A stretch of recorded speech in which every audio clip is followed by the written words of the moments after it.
Sean's View Entertainment right here on YouTube.com. Make sure to like this video and subscribe with your Night of Champions pre-show. Now, I know the WWE has their version while I have my version, but it's going to be a questionable version because, quite frankly, I have more questions than answers going into tonight's Night of Champions. Now, whether or not that's a good thing or a bad thing, it keeps us guessing.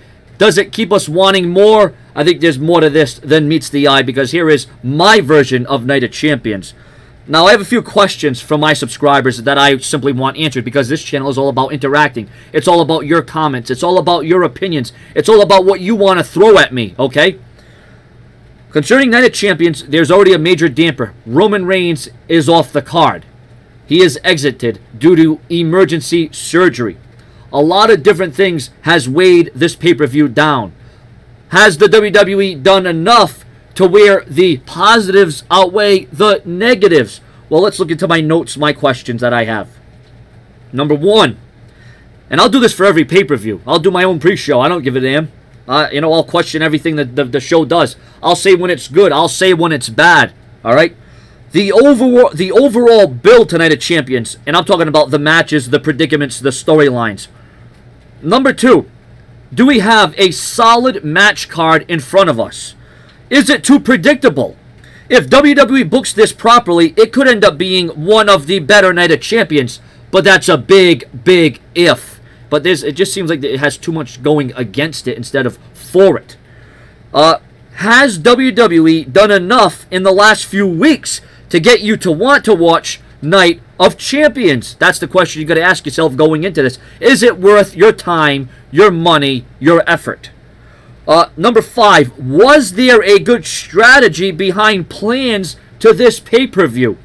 Once again, that's why I call this the questionable pre-show, because it's very questionable to say the least. Did WWE do enough to get you excited for Night of Champions? Once again, this can all coincide with the same question, but there's a lot of different answers that you could come up when it's all said and done.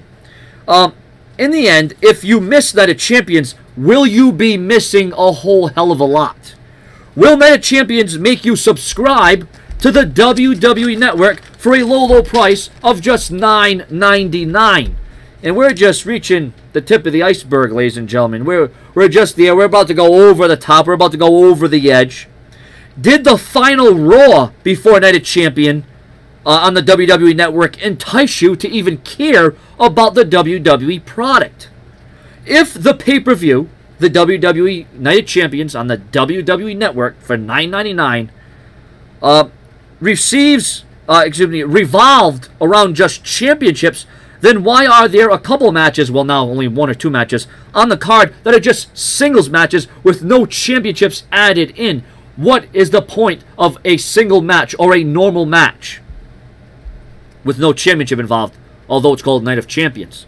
It's the small things that add up. It's the little things that people pay attention to sometimes. Remember when Night of Champions was just about championships only? I sure do. Rivalries were built around the championships themselves. Remember that day? Yeah.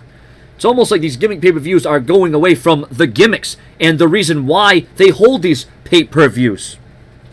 The main purpose of Night of Champions was about highlighting your champions, only for them to be, only for them to end up being lower on the totem pole. I mean, okay, we have a big championship match, but, oh well, that's getting overhyped by a single match between Randy Orton and Chris Jericho, which brings me to my next point. Randy Orton and Chris Jericho, 2 weeks of build. Sure, we've seen these two go at it before, but at least before, and I'm not questioning the match. Okay, I'm not questioning the match.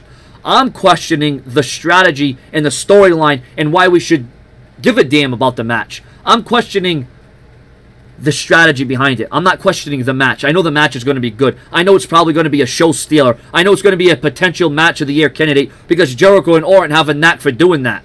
But there's just no reason to want to watch this match. This could be a match that was just on Raw or SmackDown.